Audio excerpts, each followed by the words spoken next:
What is up, ladies and gentlemen, and welcome back to the Big Fight Field channel, where we speak the truth, we be honest, and we give our takes on the Miami Dolphins. It is Victory Monday on December 20th, 2021. I woke up this morning and I felt really great about myself because the Dolphins won. They're on a 6-game winning streak. We are 500 going into Christmas, and Christmas is 5 days away.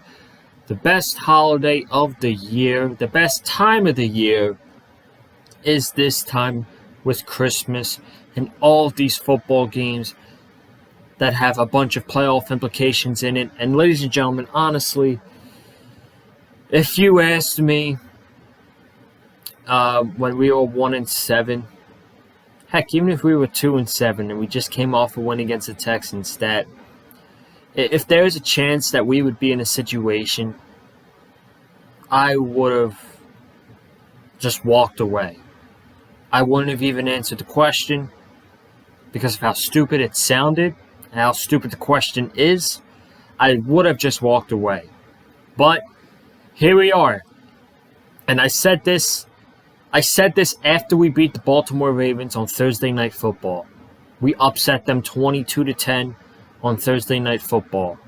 I said we are 3-7.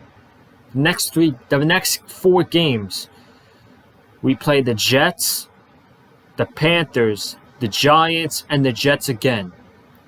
There's a chance we can be 7-7 with a 500 record going into Christmas. And I look back on that video, and here we are, 7-7, going into Christmas on Saturday. And we are about to play our 3 toughest games of the season, and that starts next week with the Saints. I just want to come on here, celebrate this Victory Monday with you guys, talk about the game more, talk about the playoff picture,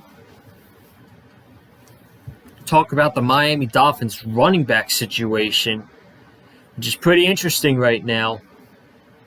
And also I got to talk about that game between the Saints and the Buccaneers last night, since we are playing the Saints on Monday Night Football next week. But if you guys have not already, go ahead and check out the reaction video I did yesterday between the New York Jets and the Miami Dolphins game. It's available right now. I will leave it up on the right screen even. You can click that and it'll take you right to the video.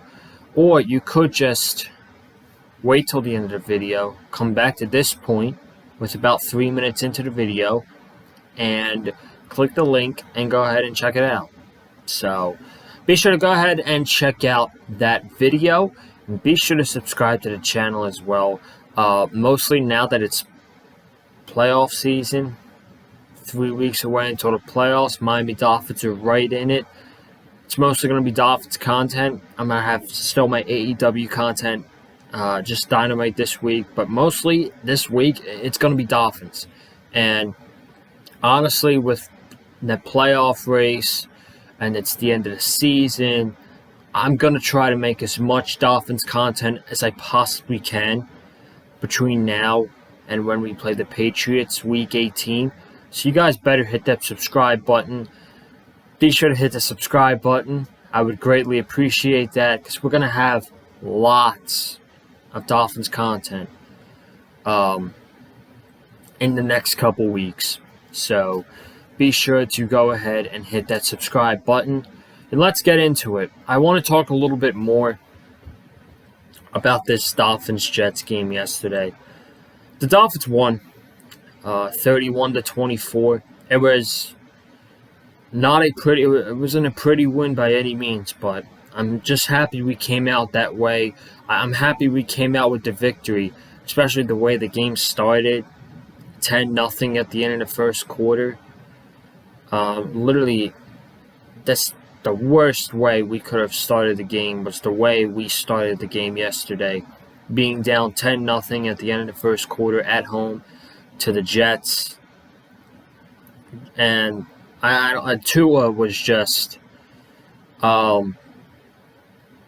it felt like he was just off. It felt like he was just panicked. I don't know. I look at that play where he throws an interception right after the Jets score a touchdown. And I watched the play over and over and over again, and I still can't figure out who he's trying to throw the ball to. It's kind of hard to figure it out. The closest man to the ball was Devontae Parker, who was wearing a Dolphins jersey. It was Devontae Parker. There were 3 New York Jets players, defenders, near the football when Tua threw that interception. I just don't know what he was doing there. And I know he said on the post game, he's like, yeah, and I can't do that. I got to do better and all that stuff. But, I mean, that's just awful, man. And then the pick six, really bad. Really bad. 3rd and 14. Why are we throwing a hitch? Why are we throwing a hitch to Hunter Long? I don't know why. And what we should have done is, if you're going to throw the ball in that situation and you're going to throw the ball to Hunter Long, okay, throw it close to the sideline so that the defender has to reach in order to get the interception. And if it's incomplete, we punt. And it's not that big of a deal. But he threw that. He didn't throw it near the out of bounds. He threw it like in the field, and it was a really bad decision by Tua. I wish I could show you the film, but I know there's other Dolphin content creators out there who do film breakdowns, and I watch. But I don't want to get copyrighted. So I can't show you, but it was really bad. It was really bad. So, I mean, Tua had an okay game. He did lead us to a touchdown pass to Devontae Parker after that horrible pick, which I love. Mostly young quarterbacks like him wouldn't come back from that, and they would just go 3 and out or to have another turnover. But Tua came back the next drive, and he made up for it with the touchdown pass to Devontae Parker. And really, that's all you can ask for a young quarterback, is just to, go down and score. Go get the game-winning drive. And that's exactly what he did. So I'm proud of him for that. He also made some really nice throws. Devontae Parker, first play of the second quarter, got it down on the 6-yard line. Third quarter pass to Isaiah Ford was a thing of beauty. But he was also missing some throws as well. So, I mean, at the end of the day, he played okay. He didn't play good. He did not have a good game yesterday. He didn't have a bad game either. It's just average. He had an average game yesterday. He did enough to win the game, which is, we won the game. I'm not mad. If we didn't win the game, I would be really mad, because we wouldn't be talking playoffs if we lost yesterday. But luckily, we won the game. But another thing that I want to talk about, which I forgot to talk about yesterday, some of the decisions that Flores was making. It's just really stupid. Really, really stupid. And the one in particular that I'm talking about here is a bunch of times it'd be 4th and 1 or 4th and 2, and we went for it. And we had Jacoby Brissett in there, and he would either pitch it to Duke Johnson, and Duke Johnson would get the first down, or he would just QB sneak it himself and get the first down for the Dolphins. Well,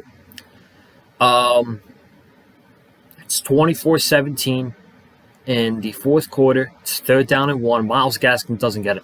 That's another thing I don't get too. Why is Duke Johnson not a 3rd down back if it's not a passing situation? Why is Duke Johnson not running back number 1 in that situation? I mean, it's just mind-boggling because all of his runs yesterday were basically positive yards. He would get you positive yards every single time, and he's running aggressive, which is what I loved about Duke Johnson yesterday. And Gaskin, he's just not that running back, you know? He's not aggressive. Yeah, he's a shifter, kind of, but he's not going to, plant his foot and, go be aggressive and get extra yards.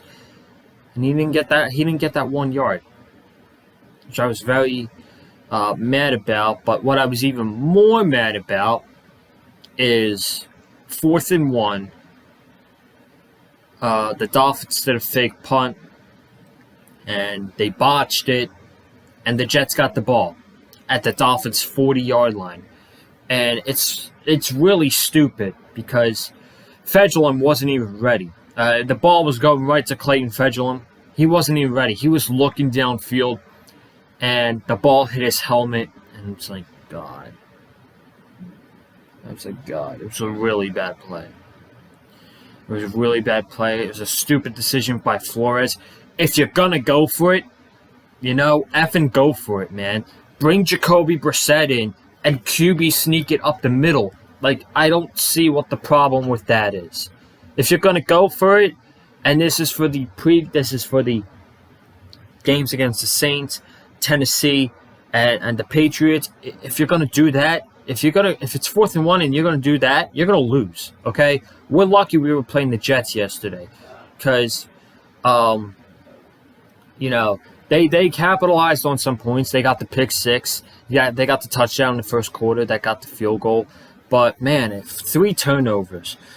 You can't do that against these teams because if you do, we will lose. It's as simple as that.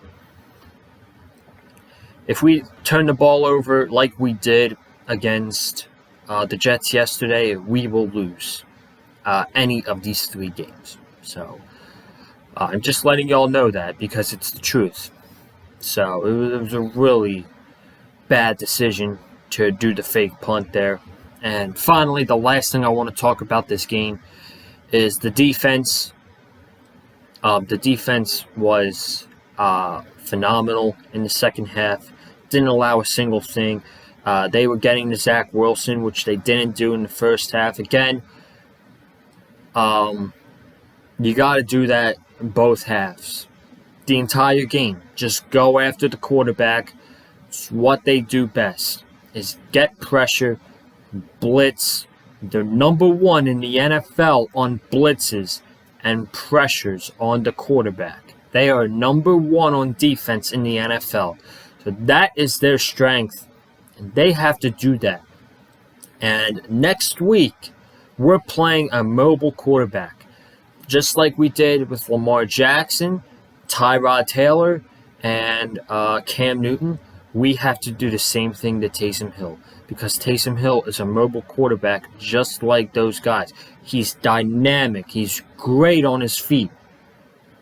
But you have to make Taysom Hill win with his arm. And I guarantee you, I watched him last night. I watched him against the Cowboys. He is not going to beat you with his arm. He's just not. He's not a good, accurate passer at all. He threw 4 interceptions against the Cowboys. He didn't throw an interception last night, but he did diddly squat. He did jack shit last night. And I'm going to talk about that game at the end of this video, but the defense was outstanding. Zach Wilson and the Jets offense really had 2 good drives. It was the first drive of the game. The second, the one that they got the field goal, they were set up because of the interception. And then they had another really good drive to go up 17-7. So that was really the only thing the Jets offense did. And also, side note, if you're a Jets fan and you're watching this, I guarantee you guys were pissed when it was 4th and 7, 2 minutes and 17 seconds to go, down by a touchdown, and the Jets punted. Like they have nothing to lose with a 3-10 record, 3-11 now. And why are they punting? They have nothing to lose, you know? So it's just really a stupid decision by Robert Saleh. But hey, we won the game. I'm not complaining as a Dolphins fan. We won the game. It wasn't pretty, but we did get the job done. So we are 7-7. And I want to talk about the AFC playoff picture real quick. We do, at the time of recording, it is 3:30 here on the East Coast. We do have 2 games today. One of those games, which starts at 5, is crucial for the AFC playoff picture. Have the Las Vegas Raiders against the Cleveland Browns. The Browns are going to be without their 2 quarterbacks, so they're relying on Nick Mullins. Honestly, if I'm the Cleveland Browns, Nick Chubb's got to have at least 30 carries. Nick Chubb you're going to have to win the game handing the ball off to Nick Chubb. It's as simple as that. Nick Chubb needs to have a big game for the Browns. But before that game happens, we got the playoff picture right here. As of right now, we have the Kansas City Chiefs in first place at 10-4. The Patriots at second place, 9-5. Third place, Tennessee Titans, 9-5. The Cincinnati Bengals as the 4th seed as of right now with an 8-6 record. I'm happy they won yesterday. We actually wanted them to win out of them and Denver. I think we wanted the Bengals to win yesterday. So that is good. And then, as of right now, 3 wildcard teams: Colts 8-6, Chargers 8-6, and the Buffalo Bills 8-6. Then on the outside looking in, we have the Baltimore Ravens at 8-6, the Cleveland Browns at 7-6, who have still yet to play. The Pittsburgh Steelers at 7-6-1. We really needed them to beat the Titans yesterday. We really needed the Titans to lose to them yesterday. Tannehill, the Titans had a 13-3 lead at halftime, and they freaking got shut out 16-0, man. Tannehill's a bum. Ryan Tannehill is an absolute bum. Dolphins, 7-7, right there in the thick of things. The Denver Broncos, we leap-jumped 7-7, and we got the Las Vegas Raiders at 6-7. Honestly, between the Raiders and Browns, I think we want the Browns to win. The Raiders lose. They are 6-8, and we are going to stay exactly where we are right now. If the Raiders win and the Browns lose, then the Raiders will jump us, and we will be 5 or 6 spots out of the wild card instead of 4. So that is the way the playoff picture stands right now. I will tell you guys who we need to cheer for in Week 16 on the preview between the preview at the Dolphins and Saints. That'll be Friday on Christmas Eve. So that's the playoff picture right now. Again, we got 3 weeks left. The most simple solution for the Miami Dolphins to make the playoffs: just keep winning. Literally, just keep winning. And, if we just keep winning, there's a good chance we will be in, as we will have an 85% chance to make the playoffs if we win the rest of these 3 games and we go 10-7. But the next 3 weeks, it's going to be a tough task, okay? I'm not saying the other teams weren't a tough task, but the other teams besides the Ravens aren't playoff teams, okay? But we are playing, we're playing big boy football right now. It's time to put our big boy pants on and go beat these teams who are pretty good teams. So we got the Saints, and we're worried about the Saints right now. We'll get to the Titans and the Patriots later. Right now, we're focused on next Monday night against the Saints. Two more things I want to talk about very quickly, and then I'm going to get out of here, get this video up, and then go watch the Raiders and Browns. So, the running back situation. It was announced today that the Miami Dolphins signed Duke Johnson to the 53-man roster, and with now 5 running backs on the active roster, Miami is going to have to either put one of those running backs on the practice squad or cut one. Honestly, I think we're going to cut Malcolm Brown. I don't really see why we need him on the team. We have a good running back core with Duke Johnson, Philip Lindsay, who's coming back. He's off the COVID list. And Myles Gaskin. We have Salvin Ahmed, too, as an emergency running back in case any of them are hurt. But I don't think we need Malcolm Brown on this team. Just get rid of him. I don't care if we cut Malcolm Brown. I'll be okay with it. But we got a situation now. Now that Duke Johnson is on the 53-man roster, Duke Johnson was outstanding yesterday. 22 rushes, 107 yards, and 2 touchdowns. Our first 100-yard rusher since Salvin Ahmed. I don't know what that was. I'm sorry. We have not had a 100-yard rusher since Salvin Ahmed in last year's game against the Patriots, Week 15. It's a trend, Week 15 when we're home, we get 100-yard rushers. I'm hoping it's the same. I hope we keep this up. But now we have Duke Johnson, Philip Lindsay, and Myles Gaskin. And who should start out of those 3 running backs? And it's very simple. It is very simple. We have to keep the hot hand rolling.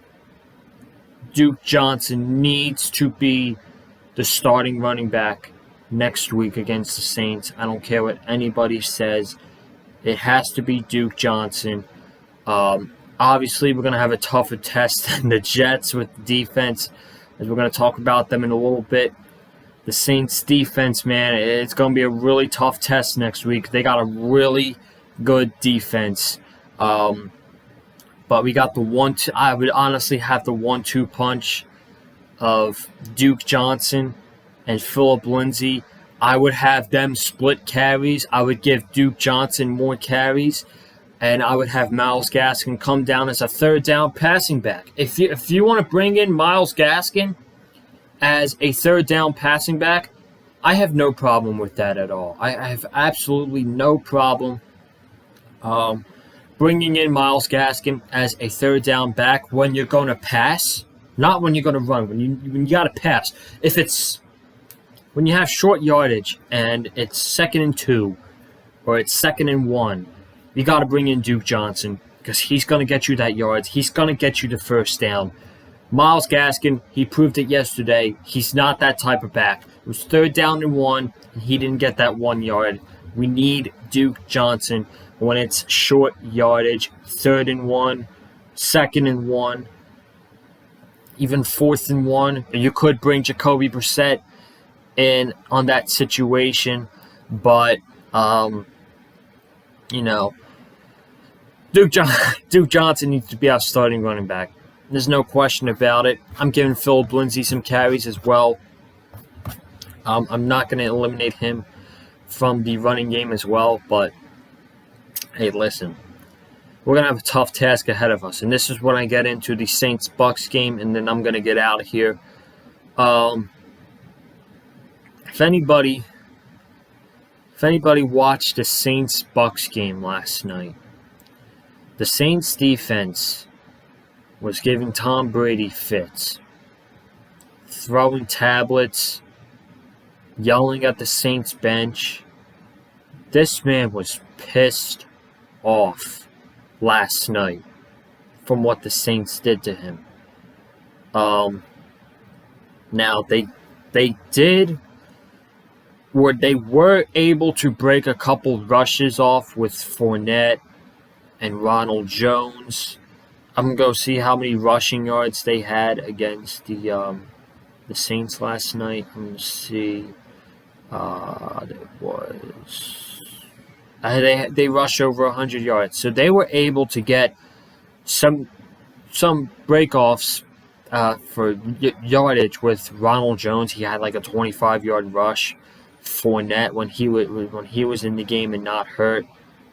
So they were able to run the ball on the Saints last night, and we just got to do the same thing against the Saints. We have to do the same thing we did against the Jets, and we have to establish a running game, kill time, kill clock, and just march down the field with Duke Johnson and Phillip Lindsay. That's what we have to do against the Saints. We are getting Jalen Waddle back. Thank God. We're getting Phillip Lindsay back, and we're getting Phillip Lindsay and Jalen Waddle back for the Saints. Thank God. You guys see what I mean? Saturday night I did a short video on Twitter. I don't know why everybody was panicking that Jalen Waddle wasn't playing against the Jets. I'm like, why are you panicking? We're playing the Jets. We got Parker, Gesicki, Albert Wilson, Myles Gaskin's back. Why are we complaining? Why are we afraid? We're playing the Jets. And we got the win yesterday. I'm happy Jalen Waddle's coming back against the Saints. It's going to be a crucial matchup. The Saints secondary, really good. The thing that worries me, though, is that front line against our offensive line. I'm very nervous. They got Marcus Davenport and Cam Jordan, who was all over Tom Brady last night. Cameron Jordan was a monster among men last night against Tom Brady, stealing that from Braun Strowman's gimmick in WWE. But Cameron Jordan had 2 sacks, 5 tackles, and a forced fumble. He was a monster among men last night. After Tom Brady, Marcus Davenport, they have a really tough defensive line. And I'm pretty nervous for whoever's going to be blocking Cameron Jordan, whether that's Jesse Davis or Eichenberg. I don't know. I'm a little nervous, but what they did to the Bucs last night, and this was nearly every passing play that Tampa Bay ran, and they were confusing the shit out of Tom Brady. They were really confusing the shit out of him. So what they did was they had everybody up at the line of scrimmage, making it look like that everybody's going to go in and blitz Tom Brady.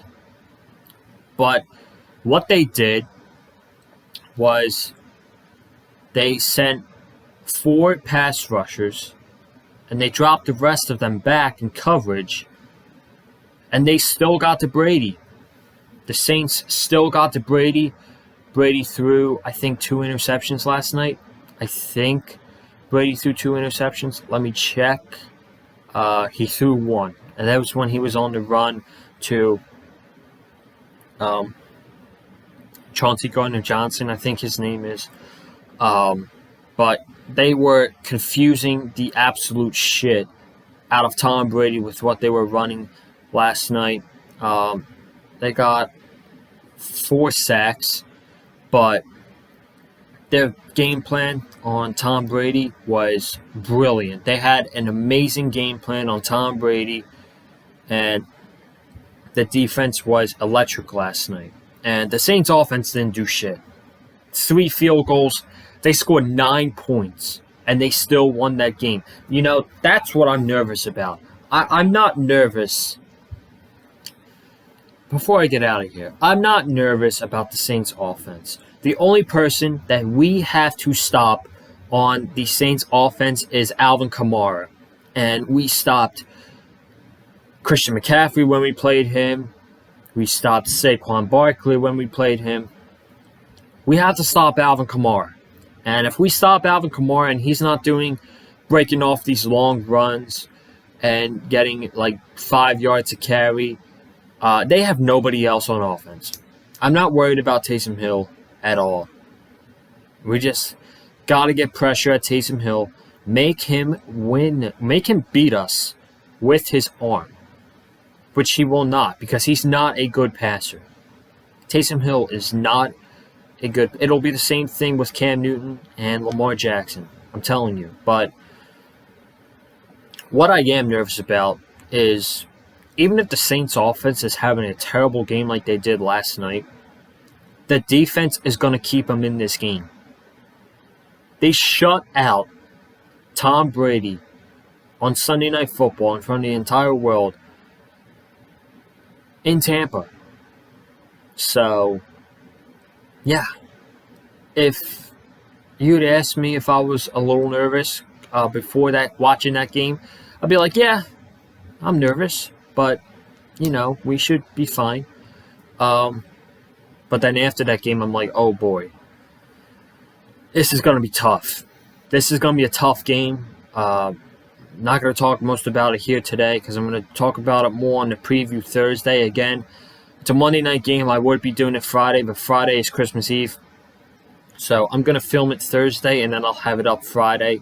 But it's going to be a tough game. I'm telling everyone right now, we are going to war these next 3 weeks.